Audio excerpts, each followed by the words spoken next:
Hey Climb members, my name's Nate, and I'm the Adventures team lead at the Climb.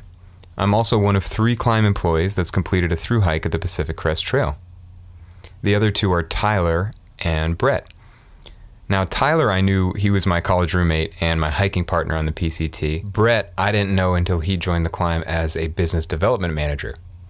Here's Brett explaining what the Pacific Crest Trail is. The Pacific Crest Trail, more commonly referred to as the PCT, is a 2,600-mile trail that connects the Mexican border to the Canadian border through California, Oregon, and Washington. And here's Tyler explaining what thru-hiking means.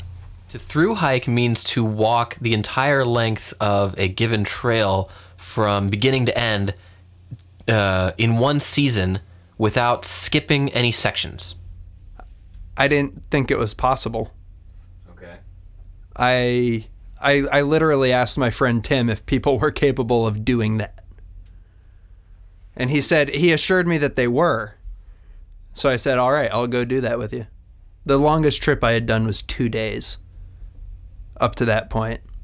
I loved the idea of backpacking. I loved it whenever I did it, but I had never done any long trips. I didn't have a ton of experience. Tyler and I didn't have a ton of experience either, and I can remember the planning process being pretty stressful. Here's Brett on what it takes to prepare for a PCT thru-hike. You need to know what you're getting into. You obviously need a little equipment, so you need to research the best system for hiking the PCT, and I am a strong believer that the best system for hiking the PCT is an ultralight system. You don't need all sorts of bells and whistles. You need a simple rucksack that can carry your things and your food. In my pack, I have nothing other than my sleeping bag, my tarp shelter, a ground sheet to lay on, a sleeping pad, some extra clothes, my wind shirt and my rain gear specifically, and a down jacket when it gets cold. So in the mountains I had a down jacket. I have my cook kit, which is a 1-liter pot, a Pepsi can stove, and a spork, and some fuel. And I had nothing other than that. Actually, we realized later that Brett left a handful of things off that list, like a camera, a way to purify water, and a headlamp. But the larger point is that you don't want to take anything that isn't essential, and any luxury items you do take should be chosen wisely. On the other hand, in the case of food, sometimes it's better to take a little extra. Here's Tyler on that subject. I would say the only true scary moment for me was when we didn't bring enough food for one section of the hike, which I've now named the starving time. And during the starving time, we don't talk about the starving time. We don't like to talk about the starving time, but there were certain sections. You always talk about it. I do talk about the starving time a lot because to me it was so informative to sort of like my entire experience. It's like one of the things I would talk about because. Tell me about the starving time. Well, I mean, I've never been in a situation where I've been hungry constantly for 7 days straight. And where the only thought that I can really have is food or food related.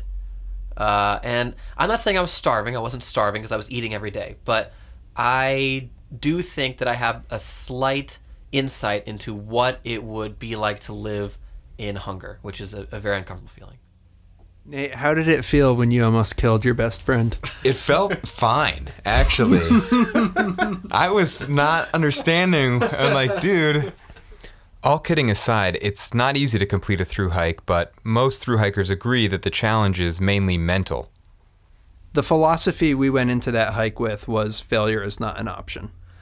You have to have the mental strength and drive to complete a thru-hike. But you definitely don't have to be in top physical shape. All you have to do is walk 25 miles a day, which can sound like a lot to some people, but actually isn't that hard.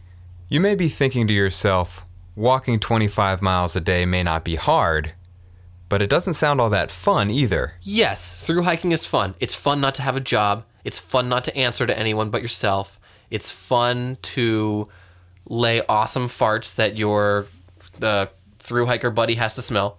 Those are fun things that have to happen on the trail. In fact, Tyler insisted on walking in front of me for, I would 75% say, of the at time. least. While it's easy to dismiss this sort of thing as pointless, inane joking, I think it's important to remember that humor is how people get by on the trail. If you don't have a good sense of humor, you can quickly sour your relationship with your hiking partner. Did you ever get sick of the people that you were hiking with? Yeah. Yeah, I thought Mike walked too fast and too loudly, and it pissed me off. But it's all just stupid things, like if you're someone's roommate. You know? Like I'd see Mike walking, I'd be like, God, he swings his stick too loudly. But whatever. And the thing is, if you make it all the way and complete your through hike, you get back to society and find that while people are very excited to celebrate your accomplishment with you, they don't always understand what it is you accomplished. It was hard to sum up hiking a long trail in words that common folk would understand. It's hard to convey how epic and life-changing it is in a few sentences. So I just told them it was awesome.